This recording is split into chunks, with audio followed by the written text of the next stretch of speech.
SLT Mobitel Fiber, the fiber of the nation. SLT Mobitel Fiber, the fiber of the nation. Surf Excel නම් භාගයයි මාසයකට වඩා රිදි සෝතයි.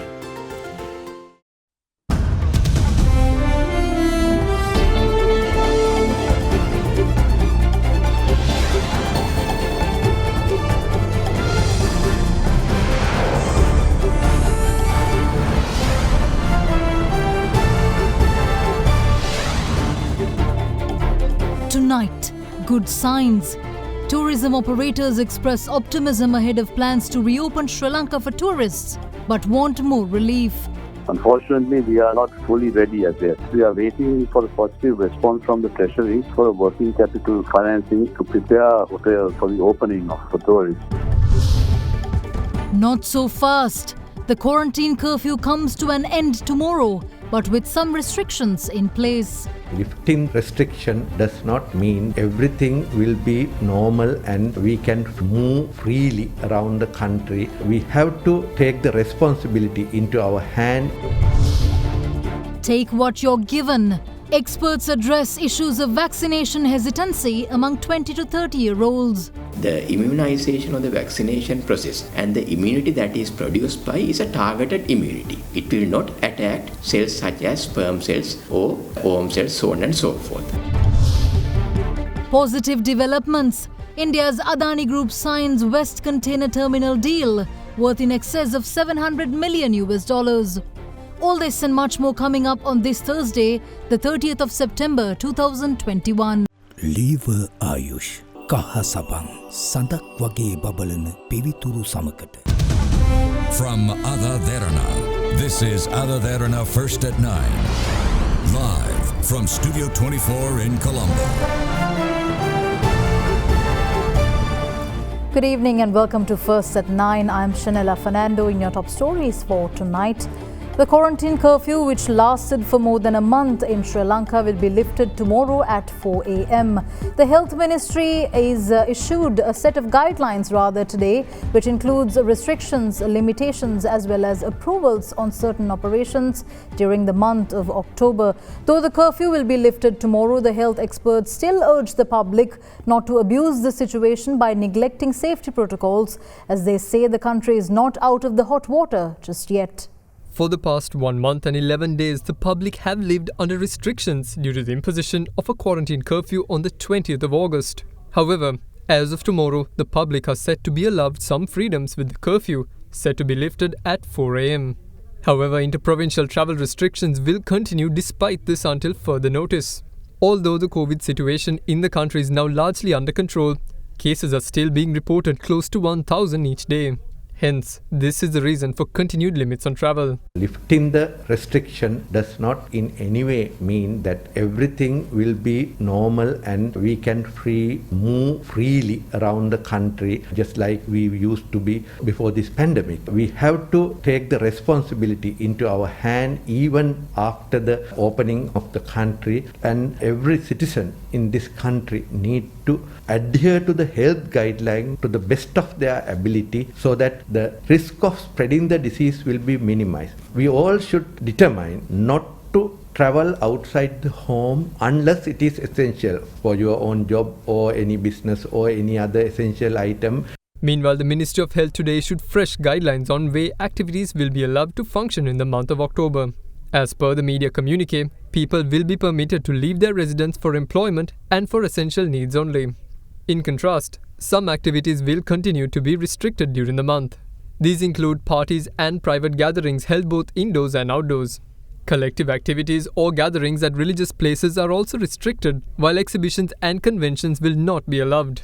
Further, tuition classes too will not commence.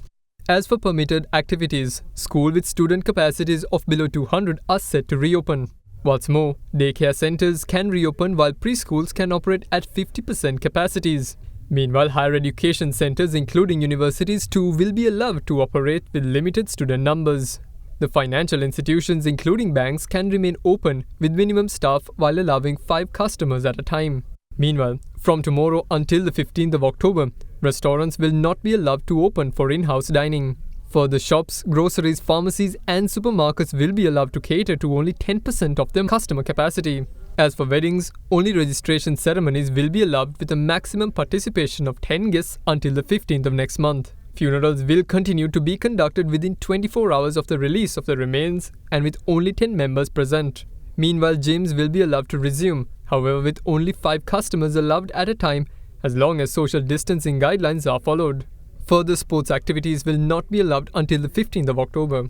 In the meantime, from the 16th to the 30th of October, restaurants will be allowed to open for in-house dining but at 30% capacity and not exceeding 50 people. A capacity of up to 60 people will be allowed in an outdoor environment. Further, consumption of alcohol is strictly prohibited on premises. From the 16th, weddings can take place, however with only 25% of premise capacity as long as it doesn't exceed 50 guests. Liquor, however, will not be allowed. Gymnasiums will be allowed to operate at 30% capacity up to a maximum of 10 customers. For more details on the guidelines, log on to www.AdaDerana.lk. In the meantime, several announcements were made pertaining to the resumption of services provided by state departments. State Minister of Bus Transport Services Dilu Mamanugama announced today that buses will operate for passengers tomorrow, but only within provinces for the next 14 days. Trains, however, will not operate during the next 2 weeks except for carrying goods. Meanwhile, the Department of Motor Traffic will also resume its activities at Verahara and Narayanpeta. The public will be required to make appointments in advance using hotline 0112 677 877. For inquiries on vehicle registrations, the department requests the public to contact the hotline 070 7677 877 and 070 7677 977 for inquiries on driving licenses. Further, the main office of the Department of Registration of Persons in Battaramulla will reopen for services from Monday the 4th of October.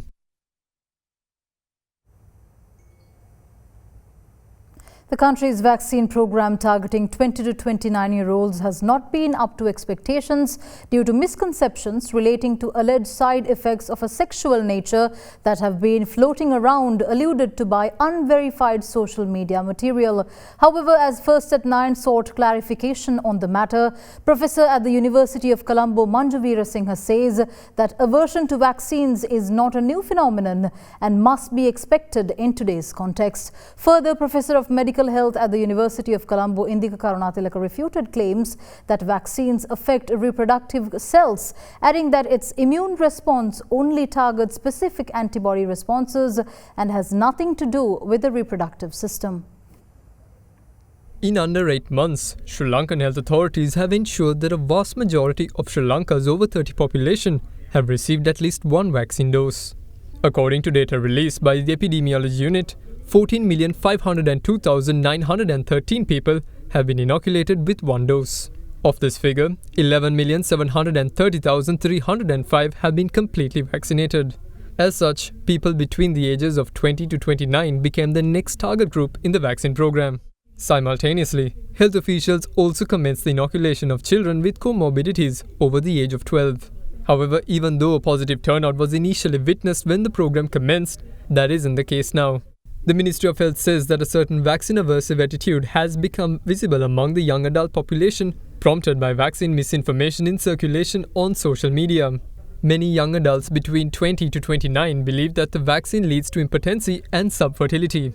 The resistance for vaccination is not a new thing in the world. It has been there even for over 100 years from the first vaccines that was introduced. The factors and the challenges that are put forward by those groups for over 100 years have not changed. For example, the vaccine is not effective. Second one is it's dangerous or harmful. And third one is that vaccine is something to do with Western and it's trying to enforce on us. For over 100 years, none of these has been proven. This has been really disregarded. People are targeting now the mindset of the people of 20 to 30 is that it causes impotence, can be a cause for subfertility, but these has been the same arguments for many other vaccines in the past. But there is no scientific basis at all for those at the moment.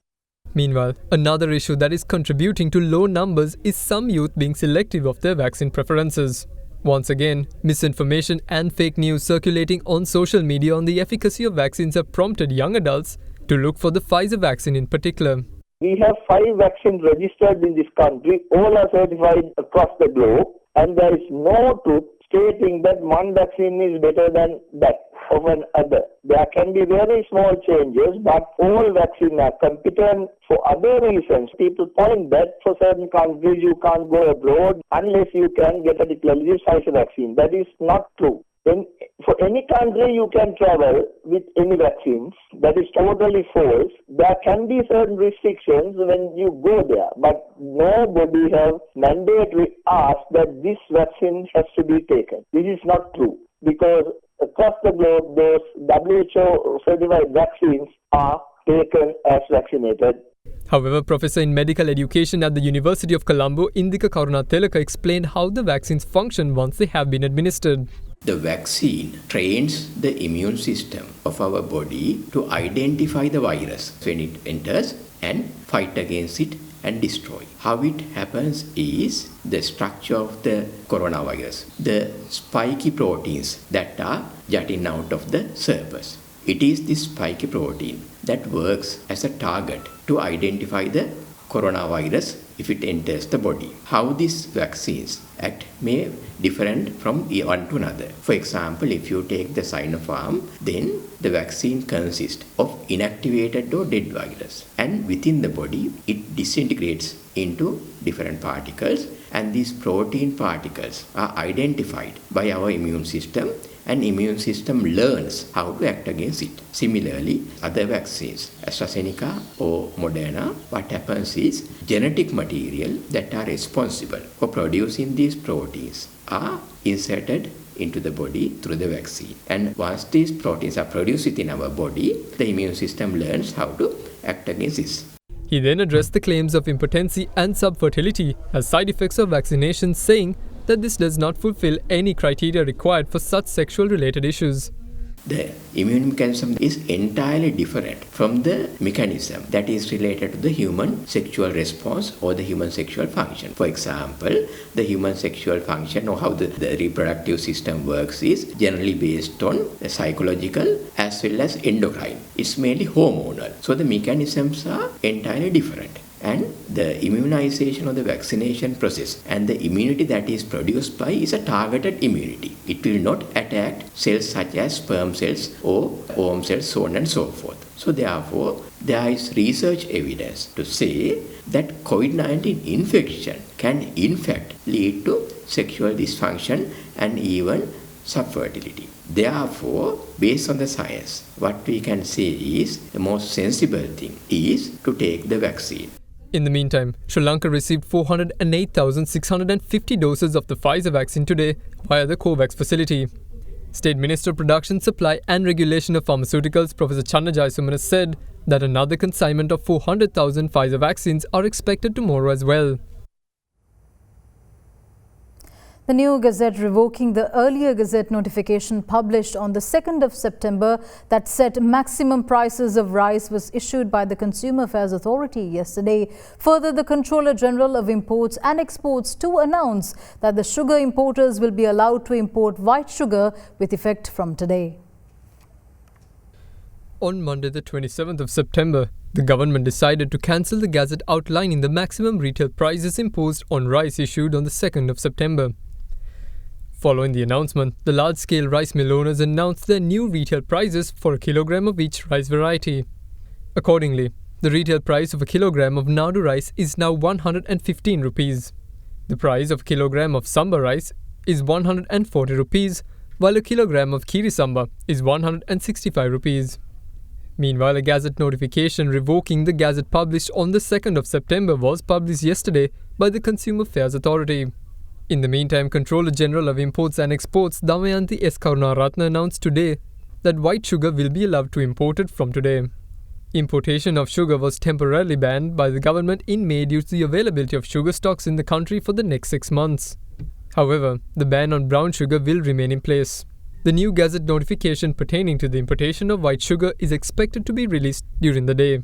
Meanwhile, yesterday, the Central Bank of Sri Lanka injected a total of $50 million into the market for importers to clear containers of essential food items that are stagnating at port warehouses. However, today, the Milk Powder Importers Association said that private banks haven't yet received the necessary dollar to clear their containers. As a result of this delay, milk powder importers are planning to re-export stocks currently at the Colombo Fort to either Indonesia or Bangladesh if they do not receive a solution from the banks within the day. With plans afloat for a complete reopening of the country for tourism activities, stakeholders are delighted to be back in the business, calling the current situation conducive for tourism. However, expressing industry-related concerns, the Hotel Association Sri Lanka warns a government-funded bailout to get their businesses up and running. Meanwhile, in order to win back global travellers, the island has heavy plans to promote the tourism industry at a number of international platforms, starting from next week. Tourism is an integral part of Sri Lanka, not only for the foreign exchange it brings in, but also for how it has led to Sri Lanka's reputation as one of the top travel destinations in the world. However, in 2019, the tourism industry was hit hard after the country was rocked by a spate of terrorist attacks, resulting in annual tourist arrivals dropping to 1.9 million. This amounted to an 18% drop from 2018's figure of 2.3 million arrivals. As a result, foreign exchange earnings from the sector decreased to 13.7% compared to 15.9% in the previous year. However, just as arrivals began to pick up in 2020, the global pandemic struck, resulting in a complete shutdown. Almost 18 months later, the situation is slowly but surely improving in the country, aided by one of the world's most efficient national vaccination drives that has paved the way to the opening up of the country. To that end, plans are afoot to resume tourism in time for the December rush. Sri Lanka's inbound tour operators are currently upbeat following the UK's removal of Sri Lanka from its red list and now permitting non-essential travel to the island. However, they say that much more needs to be done to iron out some quirks in the current visa issuing system. We are very excited about it. Yesterday's news of the health protocols being relaxed, it's very welcoming. That's what we were waiting for. Because these clients who are coming in are double vaccinated. They do a PCR 72 hours before traveling. But our only concern is the issuance of the visa. We hope that also we'll be able to get it online as it was before. Because at the moment it's a little cumbersome to get a visa because you have to go to the tourist board site and then make a reservation, pay for the insurance, and then go back into the immigration website. We believe that also will be ironed out very soon. That will make it much easier for us to market and sell Sri Lanka. We already see some positive vibes coming from our tour operators, mainly from Europe, during the upcoming season starting in November. Meanwhile, the Sri Lanka Association of Inbound Tour Operators also elaborated on promotional activities that are to be held in the coming months. As far as Sri Lanka tourism is concerned, we are going in some of the trade fairs that are coming up. Next week, we will be at a trade fair in Paris, which is called the IFTN. And again, in November, we have the World Travel Market coming up. So we will be also participating in that to meet our industry partners. Apart from that, there are some social media campaigns that we are planning coming up in the next couple of weeks. So I think slowly but gradually, we are going into the promotions as well back again. Especially the green light we got from the UK government where the British tourists can come in. It was also very welcoming for us. Meanwhile, speaking to First at 9, Chairman of the Hotels Association of Sri Lanka, Sanat Ukwatta, also expressed optimism for the December season. As the situation is improving here, more and more countries are removing our country from their red list. Therefore, the prospects of tourism to restart now is very good. Although we are a little late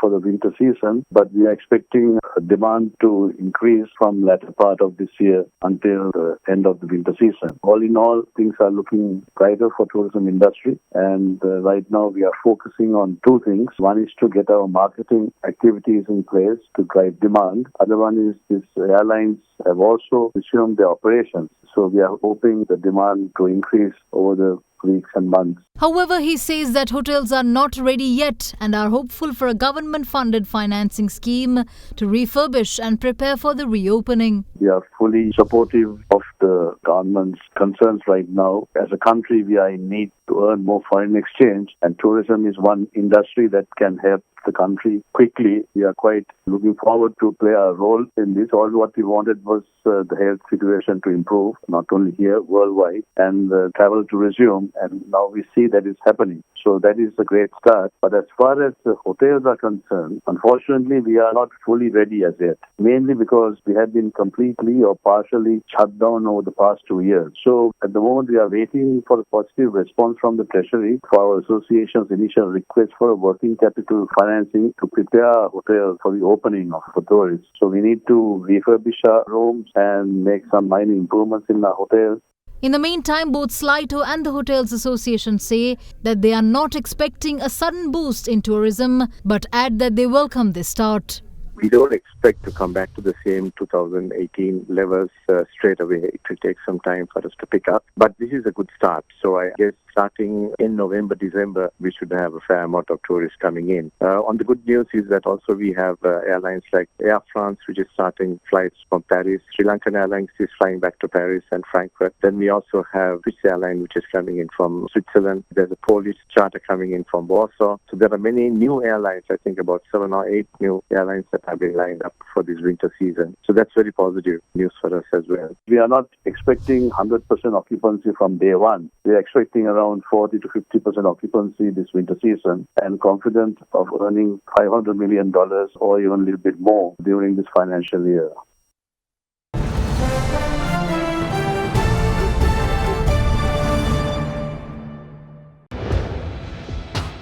Big 3.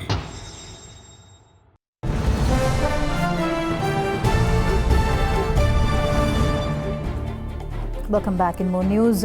Foreign Minister Professor G.L. Peiris met with the High Commissioners of the United Kingdom and New Zealand, where a bilateral cooperation in a number of fields were discussed. A key topic of discussions with UK High Commissioner Sarah Hulton were issues related to reconciliation and key government institutions related to the subject, ahead of a planned visit by British Minister of State Lord Tariq Ahmad later this year. Further cooperation in counter-terrorism and trade, investment and tourism were top of the agenda in talks with New Zealand's High Commissioner Michael Appleton.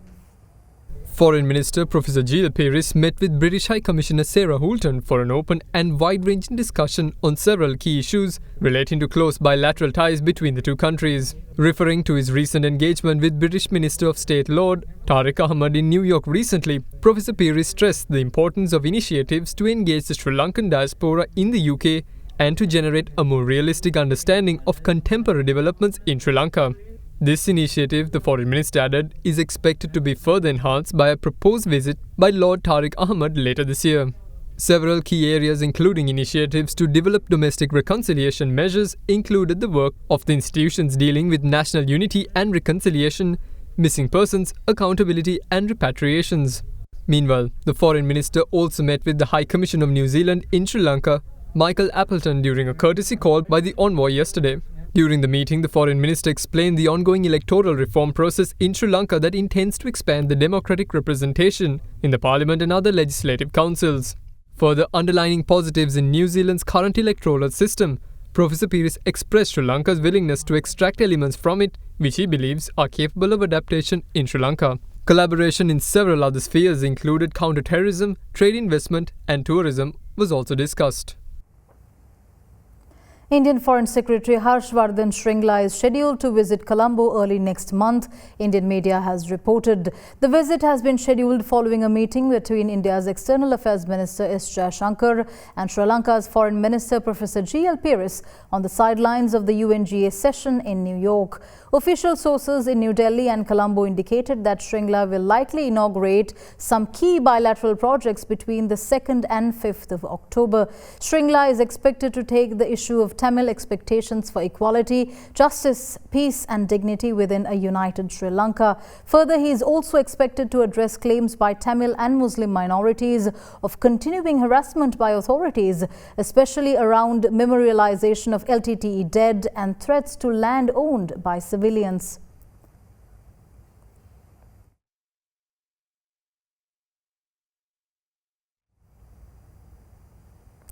A fundamental rights petition has been filed in the Supreme Court by 8 detainees at the Anuradhapura prison who were last month threatened by State Minister Lohan Ratwatte at gunpoint. The petition has named the State Minister, the Justice Minister, the Attorney General and top prison officials as respondents and has called for interim relief due to perceived threats to the detainees' lives. A group of 8 Tamil political prisoners detained under the Prevention of Terrorism Act have filed a fundamental rights petition in the Supreme Court targeting former State Minister of Prison Management and Prisoner Rehabilitation, Lohan Ratwatta. The petition comes in the backdrop of a controversial incident at the Anuradhapura prison, where the State Minister has been accused of threatening to kill the prisoners while in an inebriated state and while brandishing his personal firearm. In the petition, the prisoners state that their fundamental rights guaranteed under Articles 11, 12.1 and 12.2 have been infringed upon by the aforesaid incident. Further, they also state that as a result of the incident, they remain fearful for their lives and state that unless the interim relief sought in the application is granted, grave mischief and irreparable loss and harm would be occasioned to them. Ilankai Tamil Arasu Kachi MP, President's Counsel M.A. Sumandiran and Attorney at Law Kesavan Sajandan will be appearing on their behalf. The Superintendent of Prisons at the Anuradhapura complex, the Commissioner General of Prisons, the Minister of Justice, the Attorney General and State Minister Ratwatta have been named as respondents. The commanding officer of the Matakulia Army Camp has been arrested by the Colombo North Crime Branch for his alleged complicity in the murder of a 36-year-old man last month. The colonel attached to the 6th Gamunu Watch Regiment was handed over to the police by military personnel upon a request made by the police department. A further 13 soldiers attached to the camp were arrested previously for their role in the abduction and murder of Akila Sampath Ratnasiri of Batuwatta Ragama on the 17th of August at Madampe. The victim's wife, identified as a Grama Niladhari officer from Samagipura, was also arrested along with the 13 soldiers after investigations exposed her affair with one of the suspects, a corporal at the camp.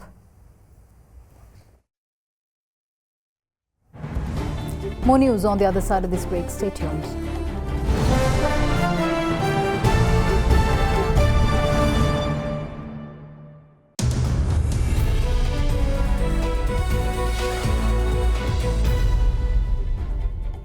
Welcome back in business news.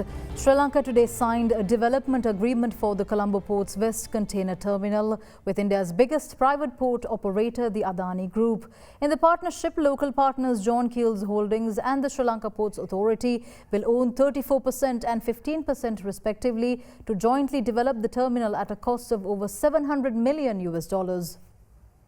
Adani Ports and Special Economic Zone Limited received the go-ahead from the government to build and operate the West Container Terminal of Colombo Port on a 35-year build, operate and transfer basis.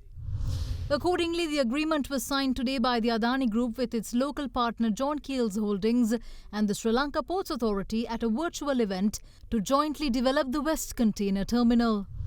This will be an investment exceeding a whopping $700 million.